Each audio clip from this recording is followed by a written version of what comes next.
Hey everybody, I'm Paintball Dad, and today I want to talk about getting beginners to play on the speedball field. Now this is kind of a tricky topic because most of the time new players are afraid of walking onto the speedball field, and rightfully so because the speedball field is usually dominated by the more experienced players. It's where you're going to see all the local teams having their practices for tournaments. And we've all heard or seen stories about experienced players who will just try to lure new players onto the speedball field simply just to slaughter them. But I want to talk about how to set new players up for success on the speedball field. Let me tell you how I went about this. So I went to my home field at Palmetto Hills Paintball in Rock Hill, and I happened to just get unlucky that day, and there was very few speedball players there.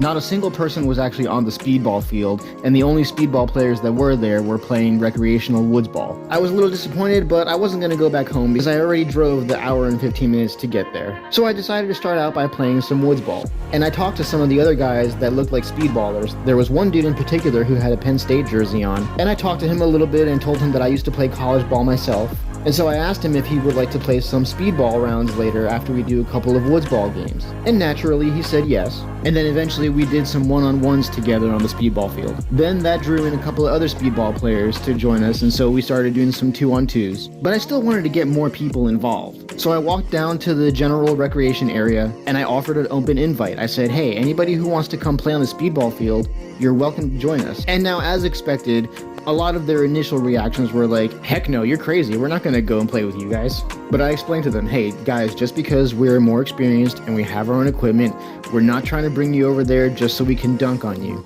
We'll show you how to play the game, and we just want you guys to have fun. If you guys are enjoying woods ball, I promise you guys that you're gonna enjoy speedball much more. Speedball basically just cuts down the wait time and gets straight into the action. In the time that you play one woods ball game, you could probably finish about 3 to 4 games of speedball. And so a couple of them were actually interested after that, and so they joined us at the speedball field. And we took the time to give these guys a couple of pointers and started them out just by playing against each other, so they felt like they were more on a level playing field. Now the really cool thing is that after a few games, some of them were actually confident enough to try and challenge the regular speedball players to some one-on-ones. And I really wanted to make sure that they had a good time, so while my Penn State friend was reffing, I actually hopped on the camera and was taking videos and pictures of these guys. And I actually thought it was really cool to see some of them on the speedball field, especially this one dude who had a mag-fed gun. He was really brave for stepping onto the speedball field with a mag-fed, but he actually did pretty good. And this is something that I want to show to you guys, is that if you're a new player into paintball,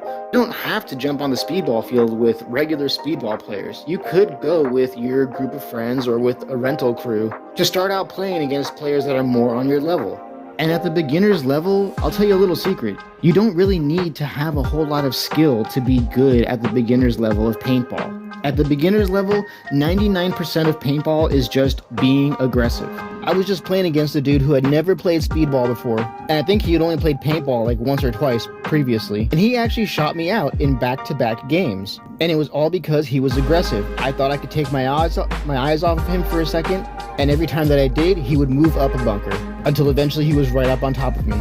And you never know what might come from challenging yourself in this way. You might actually impress some people. You might get an offer to join a team, or maybe get a sponsorship deal. That's actually how it happened for me. My very first time going to a paintball field, I decided to step onto the speedball field with my mechanical Spider Rodeo. And I didn't do phenomenal, but I did manage to shoot a couple of dudes out, and it got the attention of the field owner, and by the end of the day, he offered me to join the home team of the field. So the long story short here is, if you love paintball, don't be afraid to try playing speedball. Even if you don't have speedball equipment, even if you don't have the experience or skills, just give it a try, and I guarantee you're gonna have fun. And if you're an experienced speedball player, help these newbies out. Show them a couple of things. Coach them up. Because it almost never fails that with every group that goes out to play paintball, someone from that group is going to get hooked onto the sport. So you're helping your local field to get a repeat customer, and you might be mentoring a future teammate down the road.